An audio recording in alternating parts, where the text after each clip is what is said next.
Hello नमस्कार दोस्तों। मैं अमित गोस्वामी आप सभी का हमारे यूट्यूब चैनल पर स्वागत करता हूँ। हम बात करने वाले हैं जो आपका रेलवे के एग्ज़ाम अभी आ रहे हैं। कई सारे आपके एग्ज़ाम हो चुके हैं, एनटीपीसी, आरपीएफ, जेई, एएलपी और टेक्नीशियन।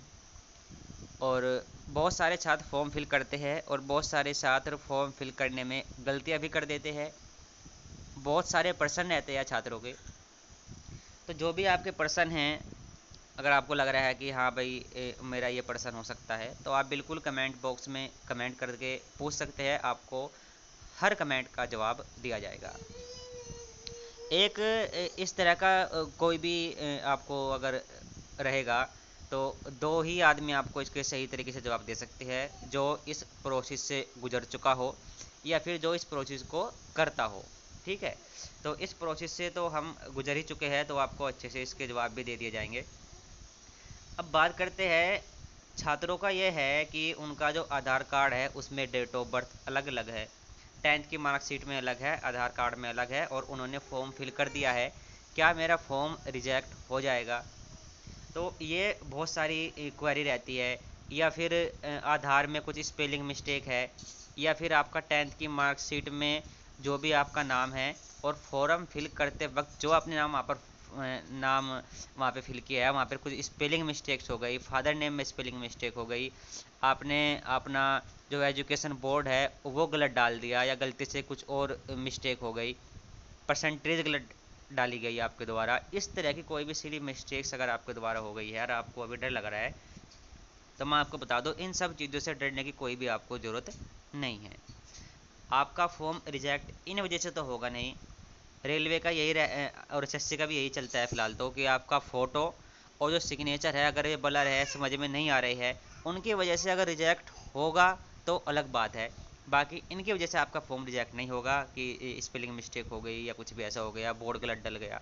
ठीक है, अब आपको दिक्कत अगर आएगी तो कहाँ पर आएगी? वो आएगी डॉक्यूमेंट वेरिफिकेशन में, कि आपकी 10th की मार्कशीट भी चेक होगी और वहाँ पर आपका जो आधार कार्ड है उसको भी वो साथ में लेके चेक कर लेंगे।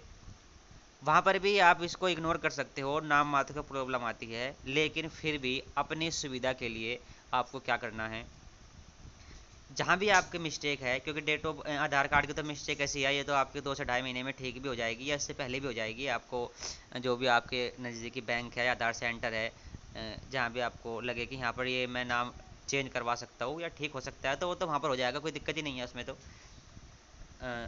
लेकिन फिर भी जैसे आपका मार्कशीट में आपने कुछ और नाम डाल दिया, फॉर्म फिल करते वक्त कुछ और नाम डाला है, तो उसके लिए जब आपका डॉक्यूमेंट वेरिफिकेशन होना है तो आपको एक एफिडेविट जो बनता है आपके तहसील वगैरह में जा कर के आप उसको बनवा सकते हैं, कि जिसके भी रिगार्डिंग आपको बनवाना है कि मेरा, क्योंकि आपका जो ज़्यादातर चलेगा ऑथेंटिक जो माना जाएगा वो 10th की मार्कशीट मानी जाती है, तो उसी को लेकर के बेस बना करके आप एक एफिडेविट बनवा सकते हो कि मेरा 10th की मार्कशीट में फ़लाना फ़लाना नाम है, डेट ऑफ बर्थ इतनी है, और आधार कार्ड में मेरी डेट ऑफ बर्थ इतनी है जो गलती से यहाँ पर ये हो रखी है, और ये जो मानी जाए वो 10th के बेस पर ही मानी जाए। और मतलब एक शपथ पत्र जिसको बोलते हैं, आप वो बनवा करके ले जा सकते हैं। कोई भी दिक्कत आपको किसी भी प्रकार की कहीं भी नहीं आने वाली है। एग्ज़ाम सेंटर पे वो आपका आधार कार्ड वो मौखिक आपसे पूछ लेते हैं कि आपका नाम बताओ, डेट ऑफ बर्थ बताओ।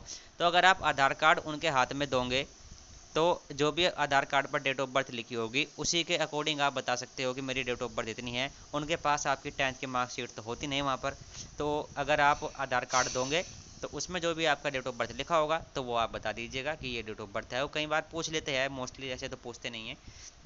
तो ये सारी दिक्कतें हैं। फॉर्म भरने में कोई भी गलती आपकी हुई है तो उसकी वजह से आपका एडमिट कार्ड नहीं आएगा, ऐसा नहीं हो सकता है।